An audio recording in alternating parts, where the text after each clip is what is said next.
Olá, sejam bem-vindos ao Diálogos, um programa da TV Unesp para debater as pesquisas científicas e a relação entre a universidade e a comunidade.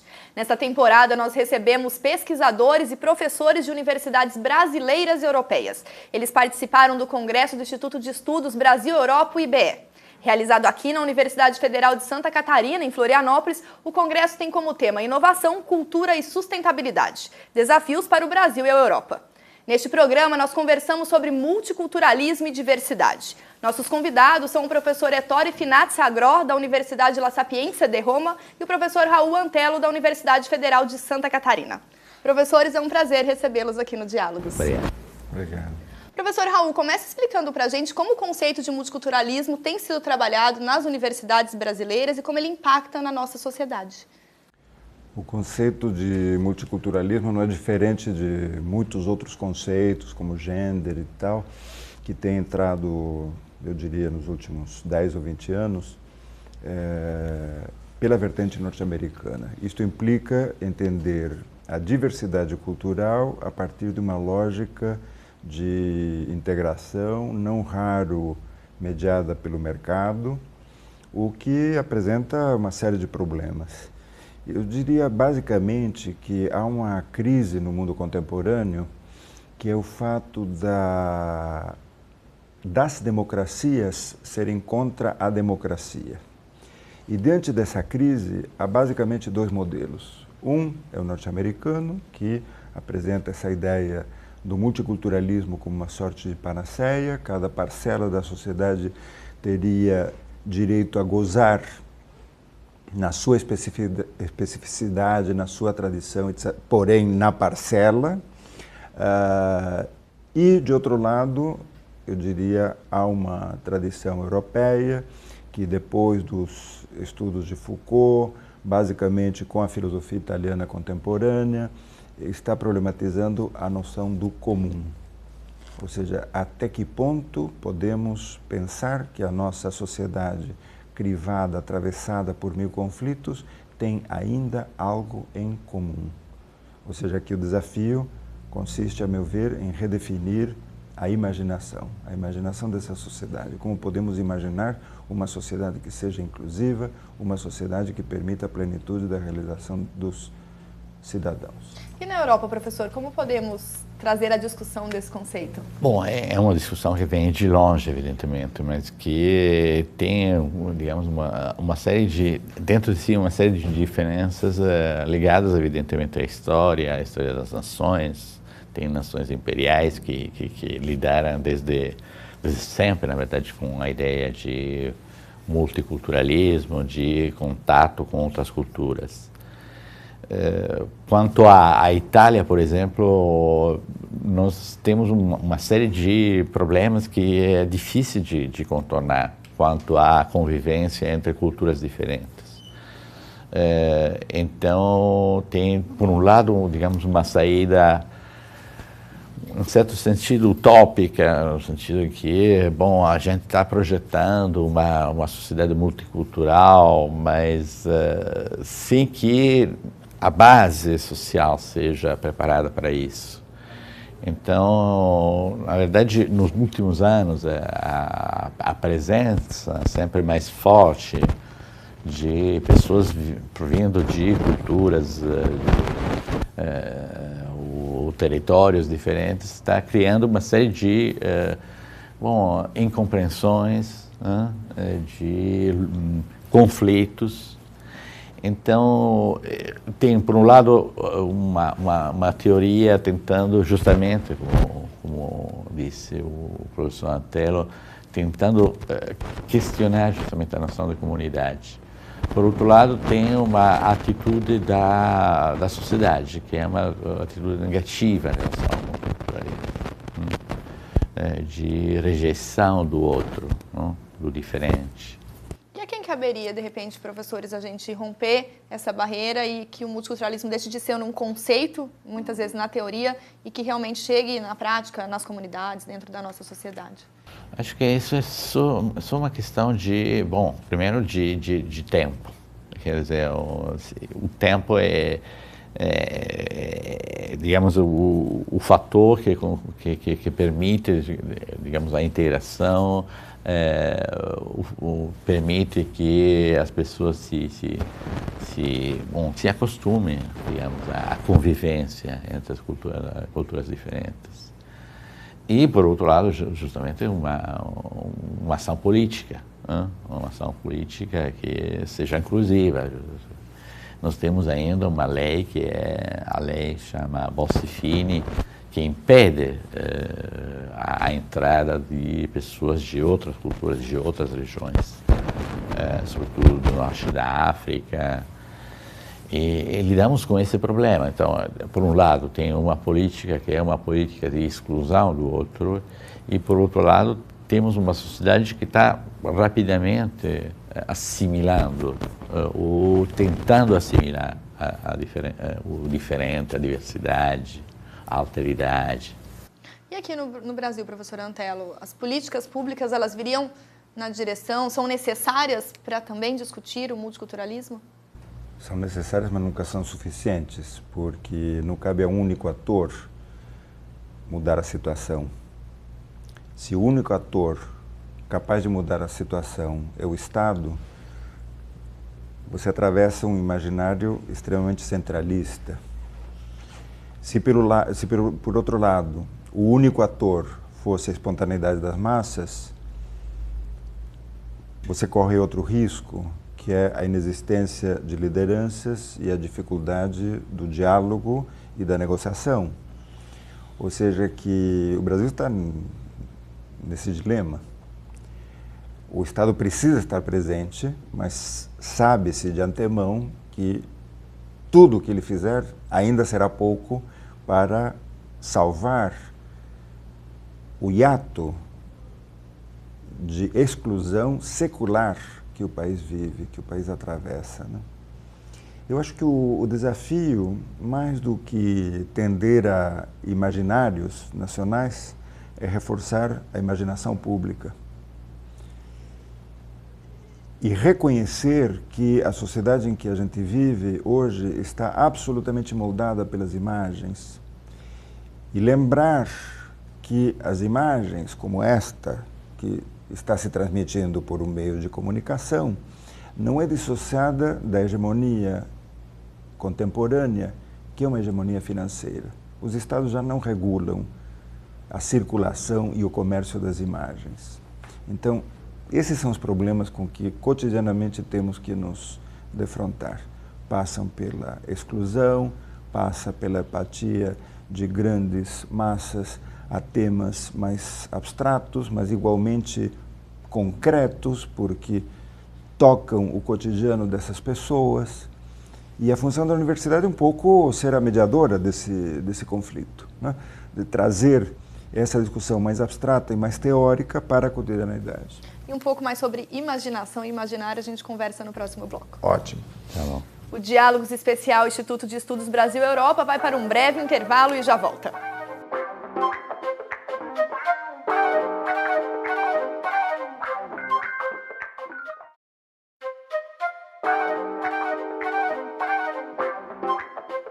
O Diálogos Especial Instituto de Estudos Brasil-Europa está de volta. Hoje nós conversamos sobre multiculturalismo e diversidade. Professor Ettore, o senhor trabalha bastante com a questão do imaginário relacionado com a literatura. E o professor Antelo, no bloco anterior, chegou a comentar que é necessário trabalhar com essa questão do imaginário, a questão da imaginação com as pessoas quando nós estamos lidando com o multiculturalismo. E como que o senhor percebe essa relação dentro da literatura? Bom, dentro da literatura, eu acho que a literatura é um espelho da sociedade, apesar de todas as distorções, as reinvenções que são próprias da literatura, de todas as artes, na verdade. Então, toda a literatura, na verdade, reflete esse tipo de, espelha ou assume esse tipo de problema. Na verdade, na fala de você, apareceram duas palavras que foram, para mim, graças ao Raul Antelo, foram um desafio. Quer dizer, entender qual é a diferença entre imaginação e imaginário. E justamente eu vou tentar, a partir daí, desse elemento de comparação e divisão entre a noção de imaginário e a noção de imaginação, eu tentei um pouco reler também a literatura brasileira, através de dois grandes autores que são, por um lado, Guimarães Rosa e pelo outro, Mário de Andrade. Então, a literatura tem sempre dentro de si esse núcleo problemático que lida com problemas sociais, problemas de políticos. O problema é justamente tirar do texto tudo aquilo que tem a ver com alguns problemas que são justamente o problema, por exemplo, de como construir uma comunidade nacional. O que é digamos, o grande problema, por exemplo, da comunidade, da sociedade brasileira. Pensar numa identidade, seria isso? Pois não é só a identidade, é como construir o comum, não? Aquilo que liga as pessoas, não? Dentro de uma identidade que deveria ser compartilhada, teoricamente compartilhada. E todas as teorias, na verdade, bom, a filosofia italiana dos últimos anos, mas também a filosofia francesa, antes dela, elaborou, vão no sentido de dizer que, na verdade, essa comunidade só é possível através de uma negação. Então, sem nunca chegar a impor, digamos, uma imagem nacional. Aquilo que estava falando o professor Antero é justo, no sentido de que nós vivemos uma sociedade em que o elemento icônico, a imagem tem uma importância que prevalece em relação àquilo que são aquilo que é digamos, a heterogeneidade do real. Então, esse multiculturalismo na verdade, pode ser entendido como algo que junta as pessoas, e aí tem um imaginário, no meu entender, tem um imaginário multicultural. Então, a construção digamos, de um meio, de uma figura que tenha em si todas digamos, as diversidades, as diferenças. E, por outro lado, tem essa ideia de que uma sociedade é naturalmente plural, né? Que o comum é justamente aquilo que o Bataille falava que a comunidade é aquilo que tem um nada em comum. Né? Então, aí tem digamos, não é mais a tentativa de chegar a uma suposta unidade, a um comum que seja assim sinalizado com uma imagem icônica, mas que tenha justamente esse espírito de abertura, e aí eu acho que você tem talvez a única possibilidade de incluir os diferentes, justamente aceitando as diferenças, né? Digamos, aceitando a diferença como base de construção de uma sociedade que em si é heterogênea. Professor, e como que o senhor observa a literatura brasileira, né, morando aqui no país, de trazer esse comum, de tentar formar um imaginário da nossa sociedade? Dividida. Teríamos que dizer de maneira não homogênea. Talvez fosse bom relembrar o seguinte: os antepassados do Ettore chamavam imago a máscara mortuária. Mas era o gesso que se colocava em cima do rosto do defunto para captar essa vida que se esvaía, que se ia por entre os dedos. Ou seja, que a imagem sempre esteve vinculada a tornar presente aquilo que já estava ausente.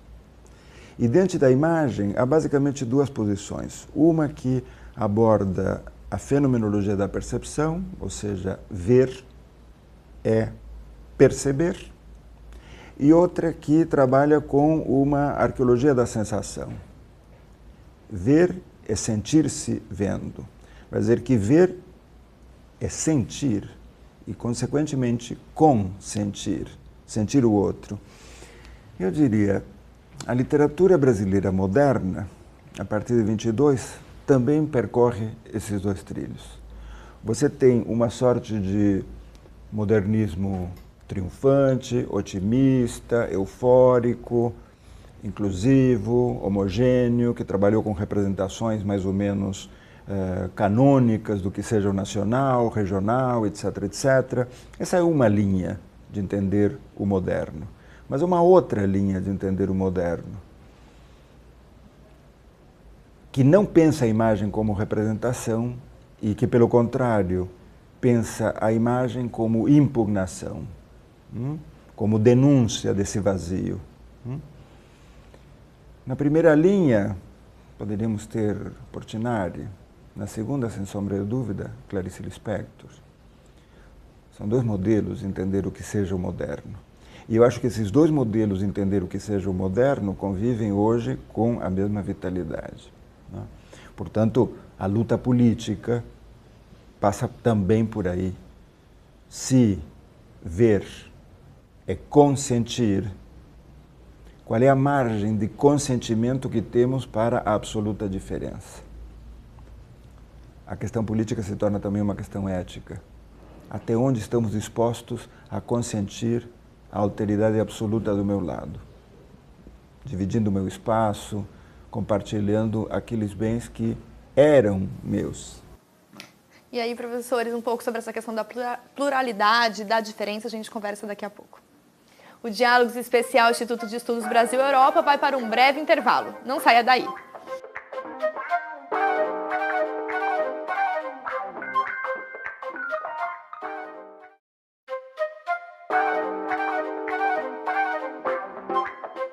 O Diálogos Especial Instituto de Estudos Brasil-Europa está de volta. Hoje nós recebemos o professor Ettore Finazzi-Agrò, da Universidade La Sapienza de Roma, e o professor Raul Antelo, da Universidade Federal de Santa Catarina. Professores, nesse discurso, na fala de vocês a respeito do multiculturalismo, aparece a questão da palavra da diferença, de poder reconhecer o outro. Em que sentido esse reconhecimento do outro vai na direção de uma tendência de internacionalização de todos os tipos de cultura, né? A europeia no Brasil, a brasileira na Europa e em outras partes do mundo? Eu acho que vai no sentido de repensarmos o que é o internacional. O conceito do internacional, que é claramente herança da Guerra Fria, está com os dias contados, se é que não morreu. Não há nada que provoque menos entusiasmo do que as reuniões das Nações Unidas. Entretanto, elas têm que acontecer. E, entretanto, a presidente Dilma tem que denunciar que não pode se miscuir nas conversas, etc., etc. Mesmo que nós saibamos que as redes de informação captam todo tipo de informação, né? Mas relembrar os limites do pacto que nos torna cidadãos do mundo tem que ser reiterado. Agora, não podemos desconhecer que o mundo já não é internacional, o mundo é global. E quando o mundo é global, já estamos pensando em outros termos. Eu diria, a rigor, nunca houve uma história europeia da cultura. Houve histórias imperiais da cultura. Houve uma história alemã da literatura, uma história francesa da literatura, uma história espanhola da literatura e assim por diante. Quando que a Europa começa a pensar alguma instância supranacional comunitária? Quando cessam as lutas imperiais entre os diversos poderes europeus. Ou seja, que é uma história muito recente. A Europa poderá ser antiga, mas a história da integração é muito recente. Não tem muito mais do que 20 ou 40 anos, né? E nesse ponto, a Europa e o Brasil, diríamos, estamos na mesma situação. Assim como a nossa democracia também é recente, isto nos coloca os desafios de entender a nação, a globalização, sabendo que os riscos são inúmeros e que as promessas se desmancham tão rapidamente quanto as representações. E na Europa, professor, como que nós vislumbramos, vocês recebem essa nossa cultura de modo da internacionalização? Do ponto de vista da internacionalização, você fala, eu acho que, na verdade, não tem muito esse lado do internacionalismo em relação justamente àquele que é digamos, o conhecimento da cultura brasileira. Eu acho que tem a ver mais com, digamos, com uma sensação de pertencer todos a uma área cultural que é, na verdade, sempre mais global. Nesse sentido, não tem uma decisão no sentido de, bom, de agora em diante a gente vai tomar conta da literatura brasileira. Por quê? Porque o Brasil está nesse momento se desenvolvendo a ritmos que são desconhecidos na Europa. Não é exatamente esse o problema, não é esse o momento, não tem uma decisão política, embora justamente a decisão política seja importante, é claro, evidentemente o desenvolvimento econômico do Brasil está chamando a atenção de vários países do mundo. Só que as coisas acontecem, na verdade, como o Raul apontou, estão acontecendo numa situação de rede global.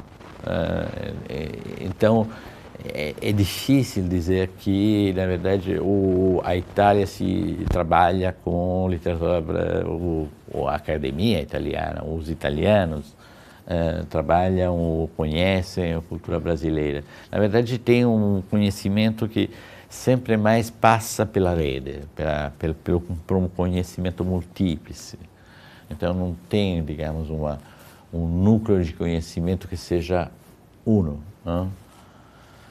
Nesse sentido, claro, a cultura europeia, a cultura brasileira fazem parte de um discurso que é, nesse sentido, global, vivendo sempre essa contradição que o professor Antero apontou, digamos, por um lado, a tentativa de criar espaços de diálogo entre os... Então, chegando justamente ou retomando essa antiga ideia do internacionalismo, as Nações Unidas, a União Europeia, assim por diante.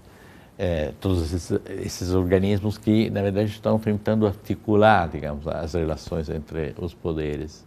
Mas, na verdade, o discurso passa por cima de tudo isso.